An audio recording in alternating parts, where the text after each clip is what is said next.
welcome to this very first episode of Otaku Nightly, a late show where we'll be discussing anime, manga, and other otaku-related content that's sure to warm the hearts of the wee masses.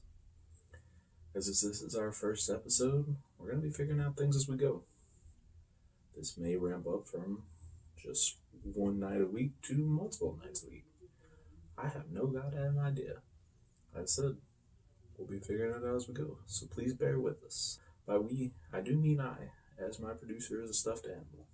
But that's neither here nor there. Speaking of here, you ever wonder what it looks like to watch a studio throw a good anime right down the drain? Because unfortunately, Studio Cloverworks does. And that coming off the announcement in the last couple of weeks that Promised Neverland Season 2 moving forward is gonna be anime only. A decision that is so goddamn dumb that I don't even really have a metaphor for it. Now, the show will apparently be staying true to some aspects of the manga, by which they mean that they're gonna take the manga, shred it into tiny little pieces, glue it back together on a storyboard, and call it a show. Because from what I've seen so far of how they're handling it, that might as well be what they're doing. It's really unfortunate because people genuinely like this series. I can't blame them. It is a really unique shonen. I mean, the fact that a show like this and Jujutsu Kaisen have gained such wide popularity being horror-themed shonens is really cool. They're super unique. They tackle the themes of friendship, persevering, reaching goals, all that shonen stuff in interesting ways. I just can't understand the logic of taking a series that people are genuinely enjoying and it's got really good reception and saying, screw keeping at a steady pace and thoroughly exploring this. Let's just suddenly jump full arcs ahead. Let's go from one plot line to the other, where from one episode to the next, the characters visibly look older with no explanation of how they got there. Not to mention the location, suddenly jumping locations, but once again, no explanation how they got to point A to point B. And for anime-only viewers, none of it makes sense. For manga readers, it's just a letdown. Because while it may be connecting certain parts of the series from the manga, it is doing it without any regard for story structure or exploring the series overall. And this isn't the first time we've seen a series belly flop the landing like this. Look back at Full Metal Alchemist. They bombed so terribly in the second half that they had to redo the entire series to fix it. Or something like Tokyo Ghoul, which went from being a favorite anime of every 13-year-old that shopped at Hot Topic to having an utterly awful final 2 seasons. What's frustrating me about Cloverworks' decision on this versus like a situation like with FMA is with Full Metal Alchemist, they got to a point where they had caught up to the manga. So their options were either wait it out, let the creator catch up, or move ahead with the anime-only ending and story arcs they're on. But in the case of Promised Neverland, they have the material to develop. It's there. But for whatever reason, they decide to rush through the rest of it. And honestly, it doesn't make any sense. This isn't a property that they're burning money on. People really like it. It's successful. I mean, it's shot up in the ways that we've seen shows like Demon Slayer and My Hero Academia shoot up in the overall mainstream community. I don't know why they're so determined to get to the end so quickly and burn through the material that they could develop further and milk for, just from a business standpoint, milk. It's possible that despite the wonky last couple episodes, they could correct course on it. They could find a way to make it work, skipping around and disregarding every bit of the series so far. But that seems unlikely to me, which is pretty disappointing. But we got a good show for you guys tonight. When we return, we'll be back over at the waifu desk talking about 2021 and the best series so far. Stick around. Are you scared you're gonna die alone? Do you cry yourself to sleep most nights, wishing to just once feel the warm touch of another human being? For someone to softly say that they love you? Well, that fucking blows. We can't help. At all. At least when it comes to you dying a virgin. But we may have a solution just for you. Try anime. With a plethora of romance, slice of life series, you can put yourself in the shoes of another lone wolf loser. You can go with them, experiencing their journey of finding love and cute girls. Why even settle for one girl? With a wide variety of harem series, you can pretend to be the man or woman. With an absurd amount of credit card charges, you can even buy life-size figurines and body pillows to cuddle next to you as you lock in your perpetual virginity. Because after all, every real girl already thinks you're a loser neat. So what do you have to lose? Try anime and fall in love inside your head. Welcome back, gentle people one and all. So it's 2021, which roughly translates to more 2020. While we may be seeing strides in the world getting a little bit better, there's still a lot of bullshit. Things are far from being back to normal. But in those abnormalities and the good and bad going on, in the world of anime, I think we've seen some good. It's been a good year. Attack on Titan's final season is crushing it. It's leading the charge and looking to what could be one of the best anime of all time. It's being followed by new, really good originals such as Wonder Egg Priority, Skate the Infinity, not to mention a host of sequels such as ReZero, Dr. Stone, not Promised Neverland. But compared to a lackluster 2020, where a lot of pushbacks and development delays due to the state of the world left us with a mediocre year lacking the amount of shows and the quality of shows that we kind of got used to in recent years. As anime has grown more popular, we've seen a rise of the amount of shows being pushed out. In some ways, that's for better or worse. It does mean we get 15 goddamn new isekais each year, only -2 of which are actually worth watching. But we've seen a rise in the quality of shows and the amount of shows overall. And as an anime fan, we didn't find much to look forward to in last year.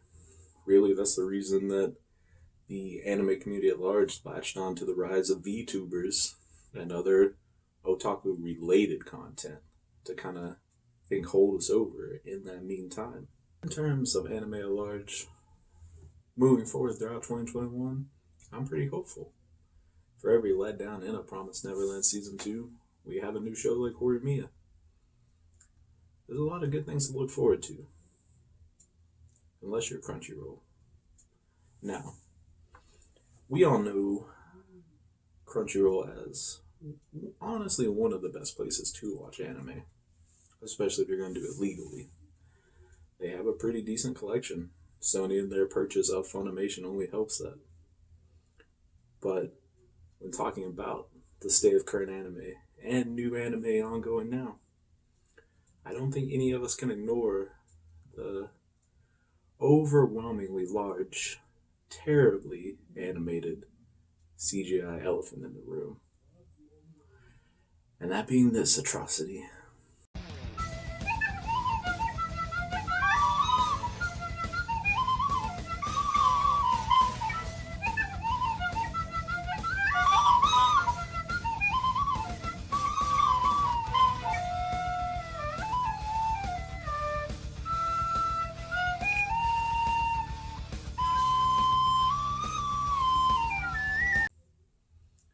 I'm sorry.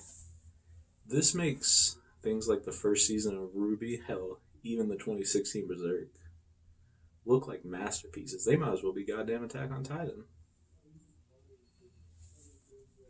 And like, it really sucks because when I heard about this property and the things it would do, I was hoping for good things. It had a really cool concept. Crunchyroll with their originals last year, such as Tower of God and God of High School, I think they definitely fell short. they didn't quite hit the mark for me as far as really solid anime. But I can say, at least especially with God of High School, no surprise with MAPPA doing the animation, but at least they looked really good. They had a vision true to the source material. We're trying to create something at least unique in experience. Say what you want about the plots of either of them, especially God of High School. But they were far from a tragedy, which is exactly what exarm is. Exarm is the Promised Neverland Season 2 of animation. As much as I should probably lay off Promised Neverland, just like with it, though, I feel bad for the exarm manga fans. The people who really like the franchise and want to see good things from it. Because looking at the manga art and even the key visuals that Crunchyroll released for the show, you can see the potential there. There was a vision of something good here. Where the hell that got lost along the way is beyond me. I think a lot of it comes down to the decision in their director. Apparently this was one of his first anime projects, working mostly only on live action. And for whatever reason, the studio thought that having a live action director would give them a better understanding of working in a 3D space with these characters. Which I guess from one aspect I can understand, but they definitely missed the mark. If you showed me the footage of exarm and told me it was from a couple of grad student animators just fucking around trying to create some cool visuals, I might be able to say it was okay. But even then, I've seen independent artists with bare minimum material make fight scenes and little bits of animation that have completely blown me away. And I know it's different making a 30-second clip from making a full-length show with 12 episodes or whatever they're going for. But that's also kind of the point. This isn't some independent company trying to make a startup. This isn't some hopeful animators with passion trying to create something on their own. This is Crunchyroll. Someone who has experience, someone who should be able to do better. Because to me, there's no way anyone looked at this and said this was good enough. I don't know exactly what went on behind the scenes. If this was just a paycheck for the animators and the director, if they were just trying to get it out of the way, but goddamn, this is an atrocity if I've ever seen one. It genuinely has this uncanny valley feeling of horrificness to me that Jesus Christ, dude. I don't even really know what to say about it. It's that I don't know what to say about that. The visuals alone can't tell you. One scene, though, I do have to point out that I know I'm far from the first person to, but there's a scene of two characters talking. One, for whatever goddamn reason, is 3D. Well, I should say, I guess that makes sense. That is what the rest of the story is. But it's the fact that the character that he's communicating it is completely hand-drawn 2D character.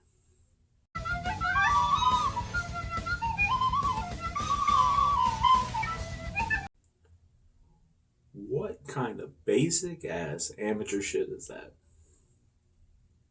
Why? Why not just commit to one or the other? Why combine the two in a very unnecessary shot where they're just talking side by side? It's not like they're filling in the background of an action set piece. It's not like they're working around some kind of big limitation. This is two characters having a conversation, and they are different types of animation for absolutely no reason. The show is the epitome of all the people who have been dogging on MAPPA, which I know has changed since the recent episodes where we got to see really cool fight scenes and action set pieces, but Everyone who had the audacity to complain about even the slightest bit of CG animation MAPPA, I hope you're fucking satisfied now. Because this is what bad CGI looks like. This is the kind of shit y'all should be complaining about. But no. People roast exarm, but there ain't no one out there getting up in arms threatening the creators and the voice actors. Not that they should be. Those assholes shouldn't have been doing that for Attack on Titan in the first place.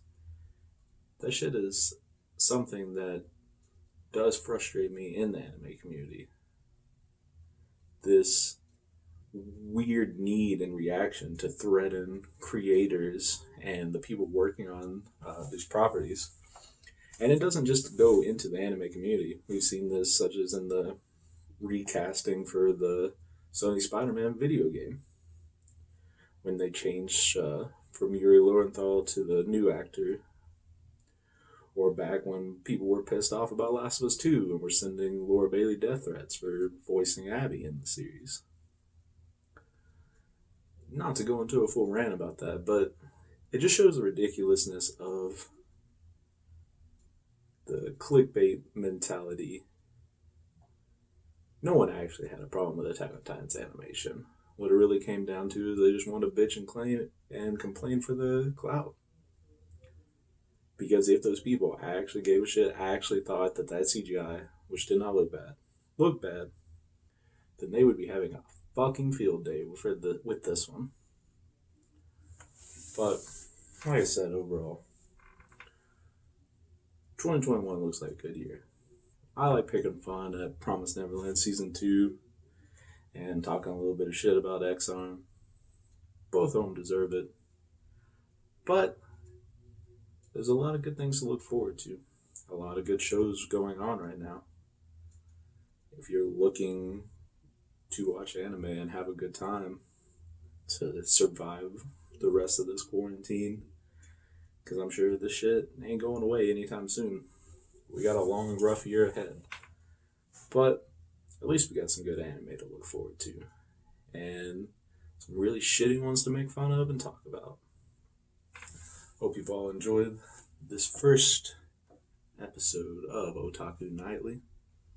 We'll be back next Saturday, just shooting the shit about more recent news and things going on in the anime, manga, and otaku community.